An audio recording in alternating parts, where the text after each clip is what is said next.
of course, the argument against faith, against religion, falls into two essential halves, not necessarily congruent, but I believe congruent. The first is, it's not true.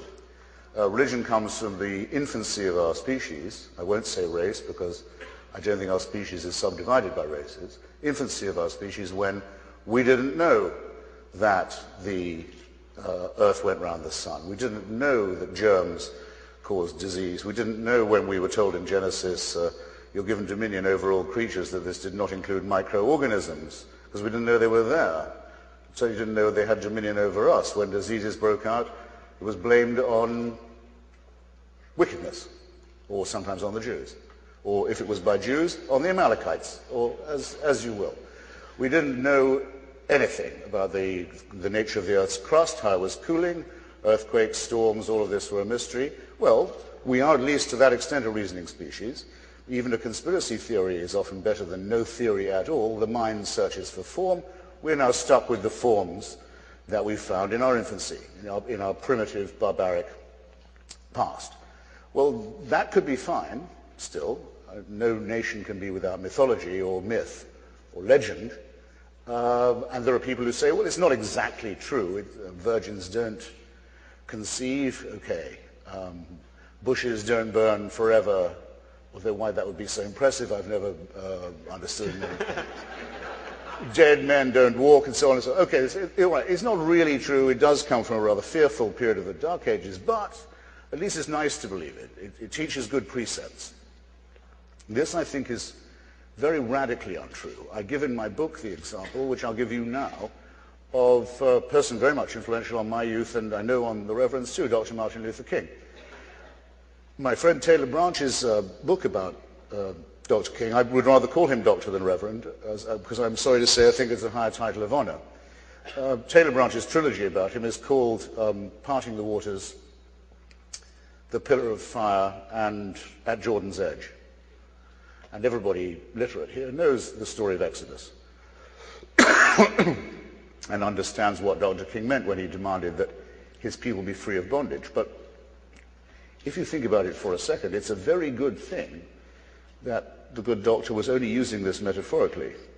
If he'd really been invoking the lessons of Genesis and Exodus, he would have been saying that his people had the right to kill anyone who stood in their way, to exterminate all other tribes, to mutilate their children's genitalia, to make slaves of those they captured, to take the land and property of others, to engage in rather long and hideous and elaborate arguments about ox goring, and finally, which is the sentence that ends that, or the verse that ends that section of the book, should not suffer a witch to live, the warrant for witch burning. In other words, in these books, there are the warrants for genocide, for slavery, for the torture of children, for disobedience, for genital mutilation, for annexation, for rape, and all the rest of it.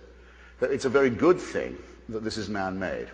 There are those who say that they wish they could believe, and I suppose a decent atheist could say that if only for lack of evidence he wishes he or she could.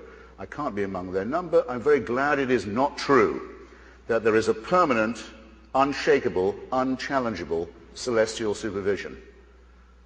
A divine North Korea in which no privacy, no liberty is possible from the moment of conception, not just till the moment of death, but until well after. I've been to North Korea, and now I know what a prayerful state would look like. I know what it would be like to praise God from dawn till dusk. I've seen it happen. And it's the most disgusting and depressing and pointless and soulless thing you can picture. But at least with North Korea, you can die and you can leave. Christianity won't let you do that, because I mentioned another thing about the Old Testament. The Old Testament may have, any Jews and Christians who like it may like this too. They may have genocide, rape, racism, all the rest of the things I've mentioned, but it never mentions punishment of the dead. When you're done, when you're in the mass grave into which you've been thrown as an Amalekite, it's over. Not until gentle Jesus, meek and mild, is the concept of hell introduced. Eternal torture, eternal punishment for you and all your family for the smallest transgression. I have no hesitation in saying this is a wicked belief. I've also no hesitation in saying, and I mustn't trespass on the Reverend's time, that we don't need it in two senses. One is it's wicked. Two, we have and always have had a much superior tradition. We know that Democritus and Epicurus worked out in ancient Athens the world was made of atoms, that the gods did not exist and certainly took no interest in human affairs, and would be foolish to do so, and would be wicked if they did.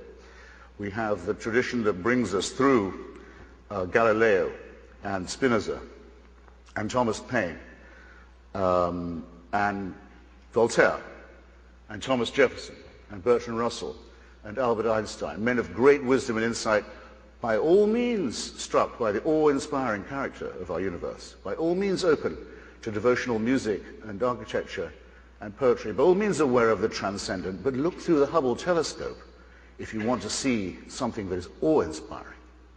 And don't look to blood-stained old myths. Now, why now? Why am I doing this now, people ask? Well, I'll tell you why now, because in the last few years it's become impossible to turn a page of a newspaper without being, as the religious would say, offended.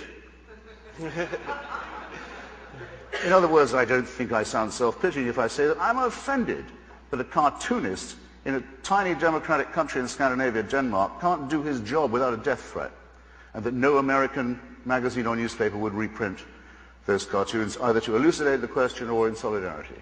I'm offended that civil society in Iraq is being destroyed, leveled by the parties of God. I'm offended that people in this country believe that they have the right to advocate the teaching of garbage to children under the fatuous name of intelligent design. I believe that we're... I thought you'd never clap. Just as I believe that where religion ends, philosophy begins, where alchemy ends, chemistry begins, where astrology ends, astronomy begins, and now the people will say, well, let's give equal time to astrology in the schools. It's nonsense, dangerous and sinister nonsense. The Pope says AIDS may be bad, but condoms are much worse. What kind of moral teaching is this? And how many people are going to die for such dogma? You see what I mean? So I'll be very brief. There's an end to this, an end particularly to the cultural cringe that says that if someone can claim to be a religious spokesman, they are entitled to respect. I have to say it in your presence, sir. I think that the title Reverend is something people should be more concerned to live down than to live up to. Thank you.